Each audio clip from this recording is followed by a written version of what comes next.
you feel like you are losing everything? That the things that defined you, that sustained your identity, have simply crumbled? Maybe no one around you knows.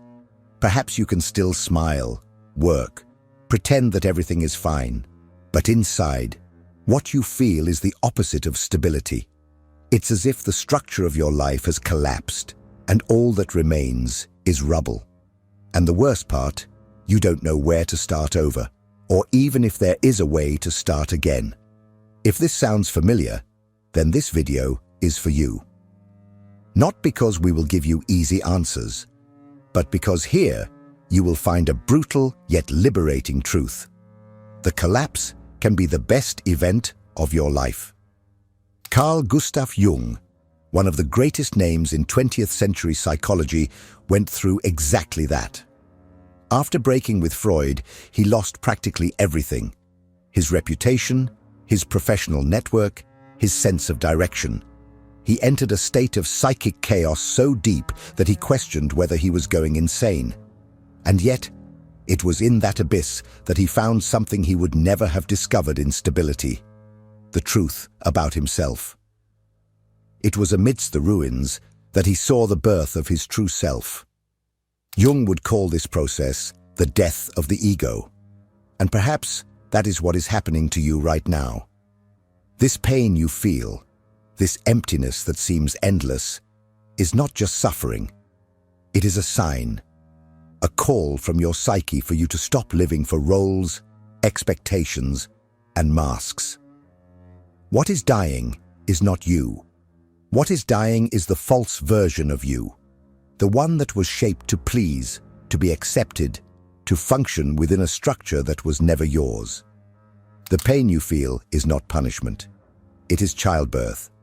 Jung discovered that, in many cases, the collapse is not a failure of the system, but a function of it, an essential stage.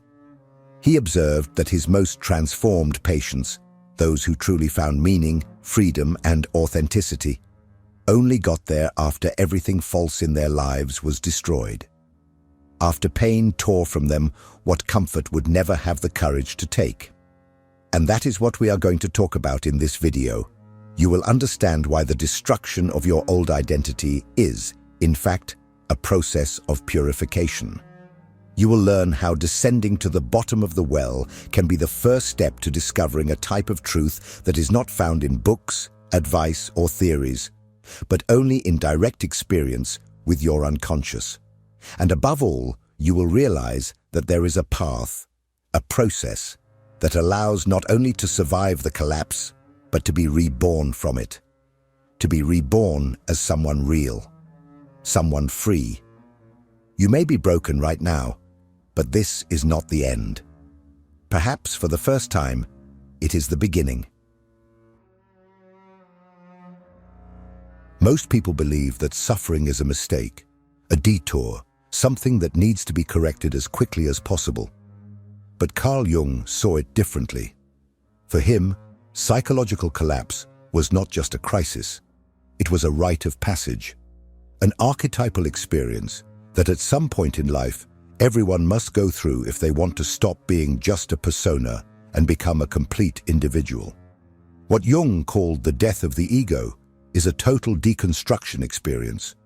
It is when everything you believed you were, your beliefs, your goals, your social identity, collapses. And no matter how much you try to resist, no matter how much you try to cling to those old structures, nothing works. Because it is not a bad phase, it is a breaking point. And no one comes out of it unscathed. You might even try to keep pretending that everything is normal, that it's just a rough patch. But at some point, the mask will crack. And whatever is behind it, whether it's fear, pain, frustration, resentment, or emptiness, will emerge. And that is inevitable. Jung knew that this moment was not the end of the road. It was the beginning of a much deeper path, the path of encountering the self. But for that to happen, the ego needs to die.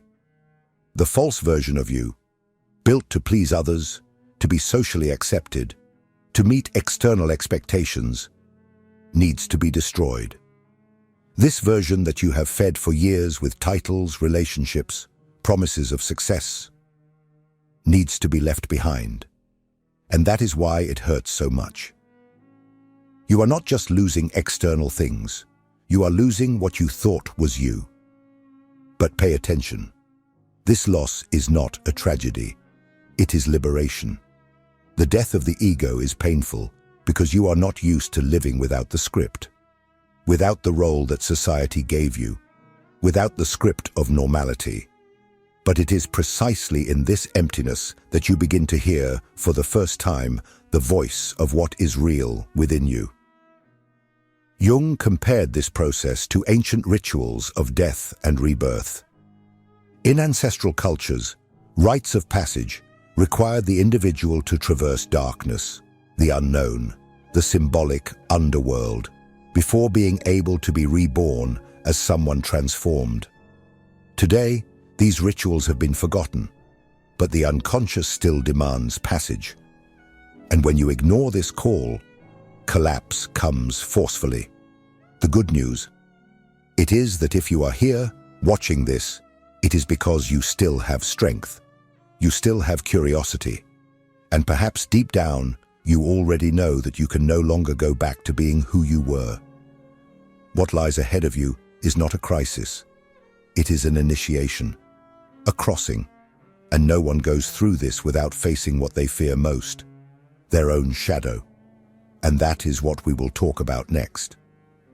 In the next part, we will discuss the most transformative moment of this process, the confrontation with the unconscious.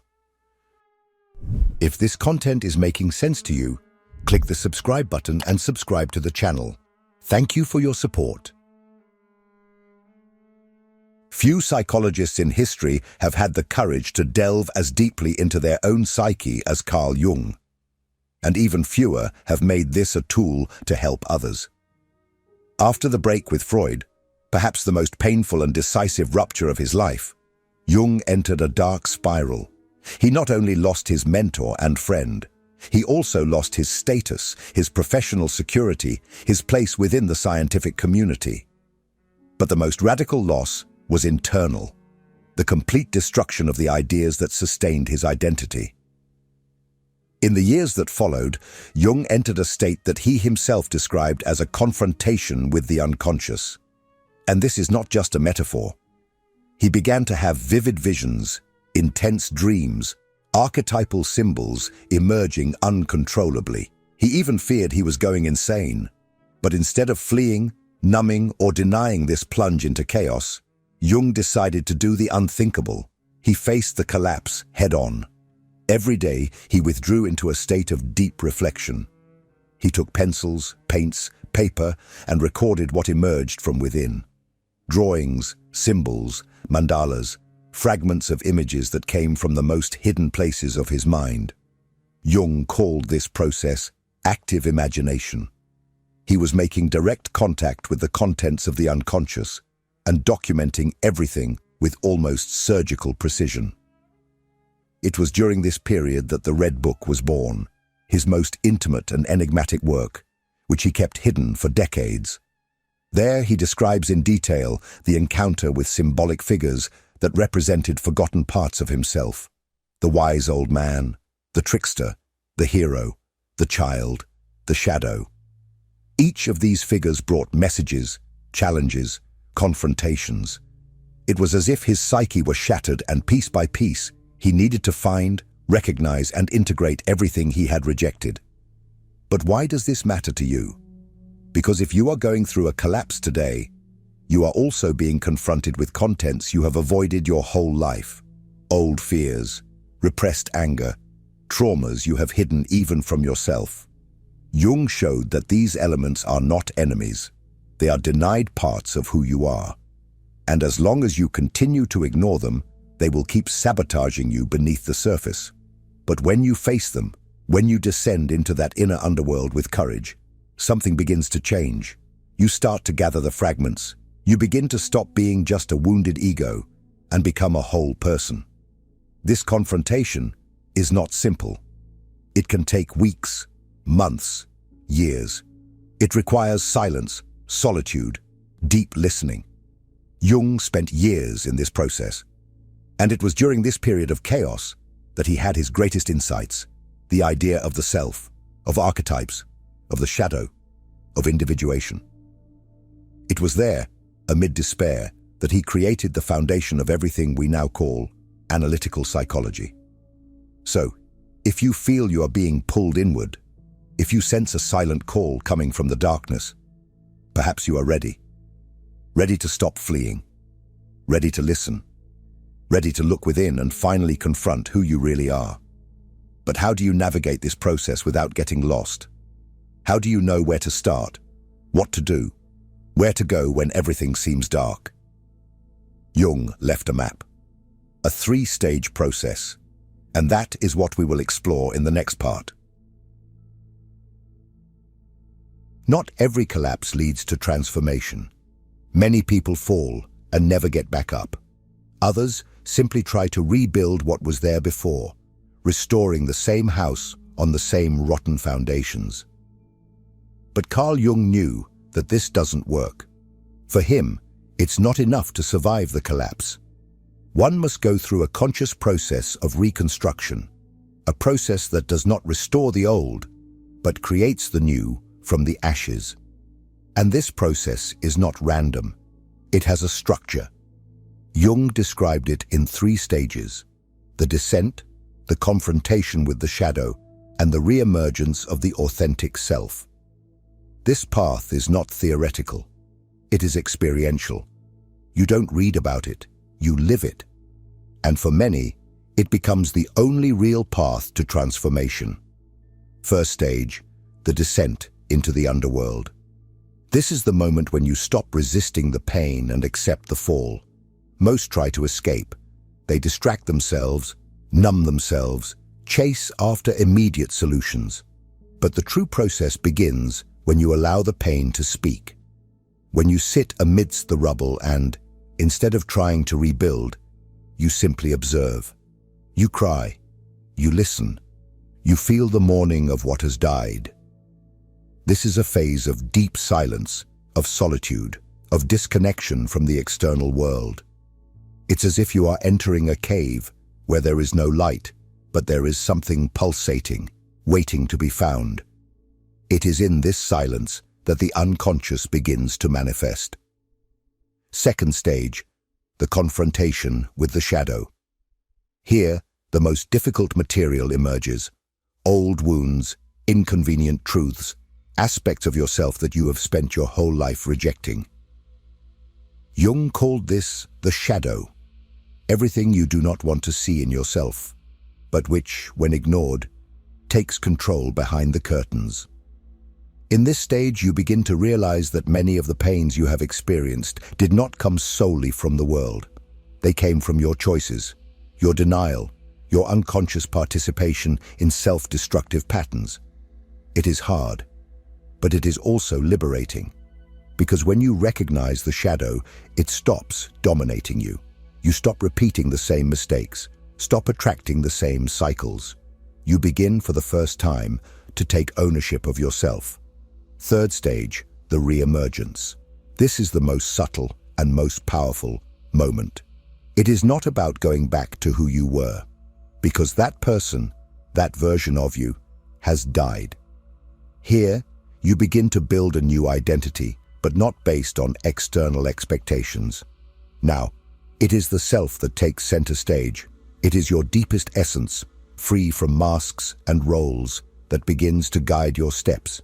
You become more selective, more whole, perhaps even more solitary, but for the first time, authentic. The reconstruction does not happen in a hurry. It is slow, handcrafted. You use the debris of what was lost as raw material, and every choice you make is an affirmation. I will no longer be who they expect me to be. I will be who I was born to be. This process, of course, is not linear. You may descend, ascend, fall again, get lost, and find your way many times. But now you have awareness, and that changes everything. Because awareness transforms suffering into evolution, pain into wisdom, chaos into meaning. But here arises an even deeper and perhaps more difficult question. What if what you lost was never really yours? What if these ruins are not a tragedy, but a liberation? Now that everything has collapsed, tell me, what still holds you back? You lost your job. The relationship is over. The reputation that took years to build was dismantled in days. The image you had of yourself has crumbled. Nothing seems solid anymore. And yet, it is precisely at this point that you find yourself facing the rarest and most dangerous possibility of life: real freedom. Carl Jung warned us about this. He said that psychological collapse removes our shackles. It tears down the walls of the invisible prison we call identity. What you called you was, in fact, a collection of silent commitments you made to others, to your parents, to culture, to your friends, to society. Commitments that gradually built a version of yourself shaped to please, survive, and belong. And when all of this falls apart, what remains is not nothing. What remains is the clean ground, the open field, the possibility of, for the first time, being who you really are, without asking for permission. But beware, this freedom comes with no guarantees. It is wild, raw, uncomfortable. Because when all certainties are gone, you find yourself facing a question that no one can answer for you. And now, who do I choose to be? Most people try to rebuild the same structure, to recreate the same lifestyle, the same type of relationship, the same social role, as if life were a project that needs to be restored.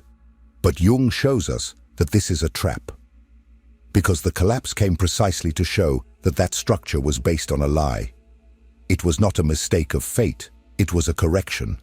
And if you try to go back to what you were, you will repeat the same cycle, with new colors and new names, but with the same emptiness. The ruins are not a punishment, they are a release. They are the removal of everything that kept you captive.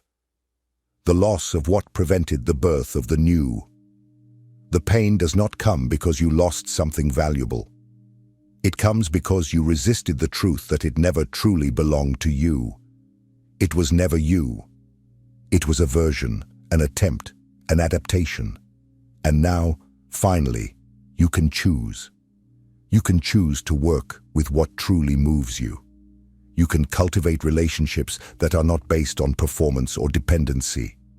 You can say no without guilt. You can be alone without feeling empty.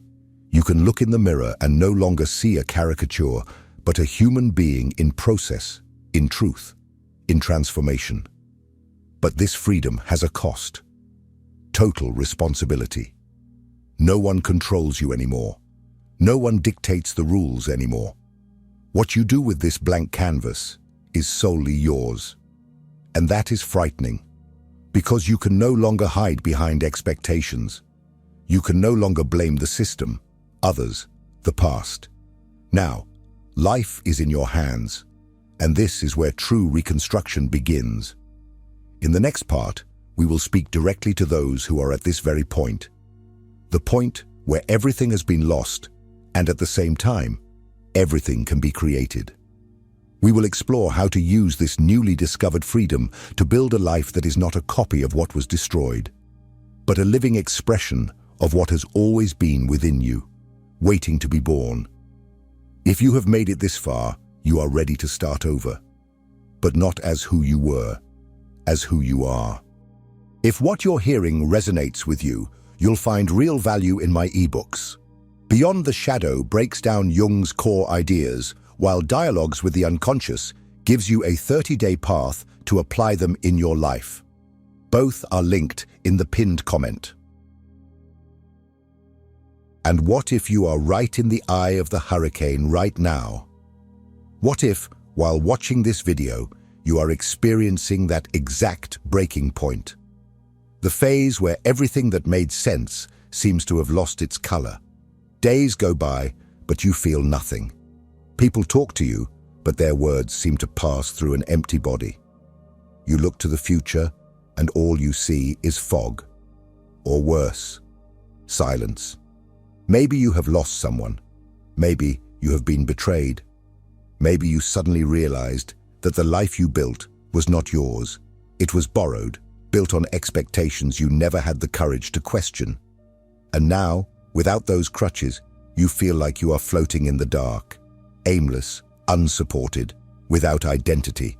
If that's the case, then this video is not just content for you. It is a mirror. It is an anchor. It is a call to action. Carl Jung would call this moment the dark night of the soul, a phase in which the psyche, out of pure survival necessity, dissolves the illusions that kept it asleep. Not out of malice, but because it is time to wake up, to see, to be born again. The pain you feel now is legitimate and deep, but it is not a sign of failure. It is a sign of transition. It is like the skin of a snake that no longer fits. It needs to crack. It needs to shed. And while that happens, there is confusion, fear, disorientation. But there is also a possibility that has never existed before. The chance to start from scratch, but this time with truth. If you are in this moment, the most important thing is this: do not run away. Do not try to silence the emptiness with distraction. Do not try to hastily rebuild just to appear strong. Allow yourself to feel everything: the pain, the anger, the loneliness, the loss. These feelings are compasses. They are telling you, you can no longer live as before. Jung said that the unconscious speaks through symptoms, dreams, intuitions, and crises, and when ignored for too long, it screams. The collapse you are experiencing may be the unconscious trying to save you, trying to return you to yourself. And yes, that is frightening, because discovering who you are truly requires letting go of all the versions of yourself that you created to survive. But here is the secret. You do not need to have all the answers now. You just need to accept that the question has changed. It is no longer about how to go back to being who I was. The question now is, who am I becoming now that I am no longer that old version of myself? It is in this openness that the process of individuation truly begins. It is there when you stop fighting to restore the past and start cultivating the present that the self begins to emerge, and with it, a new perspective, a new vision of life, of the world, of yourself. But this reconstruction does not happen in a vacuum. It needs direction, intention, a true foundation, and that is what we will see in the next part. You have made it this far, and that says a lot about you. While many turned their backs on your pain, you stayed. While most seek shortcuts, distractions, or quick fixes, you chose to look within. And this is perhaps the most courageous decision anyone can make in life. Carl Jung believed that suffering has a purpose, and that moments of existential collapse are often the only ones capable of making space for the true birth of the self. Not that adapted, domesticated self, conditioned by others' expectations, but the essential, authentic, deep self. Your truth. If you are broken right now, don't try to glue the pieces back together. Observe them. Understand why they broke. Ask yourself why you allowed yourself to carry such fragile structures for so long. There is wisdom in the shards. There is truth in the ruins. The collapse was not the end. It was the beginning. And everything you need to move forward is already there, inside you, waiting to be recognized. You don't need to rush. You don't need to hurry. This reconstruction is not a race. It is a calling. And now that the false has been destroyed, you have space to build something real, something that no one can take away from you, something that does not depend on external validation, status, or applause. Now, for the first time, you can choose to live in alignment with who you are, and not with what others expect of you. The journey is just beginning, and it will be long, challenging, uncertain, but it will also be beautiful, profound, and transformative. Because now you know, when everything crumbles, That's when the truth appears. And freedom is born. Now, I want to hear from you. Leave a simple sentence in the comments. I am starting over. This is not just a sentence. It is a declaration of commitment to your transformation. If this video touched you in any way, like it, share it with someone who also needs to hear this, and most importantly, subscribe to the channel to continue this journey with us.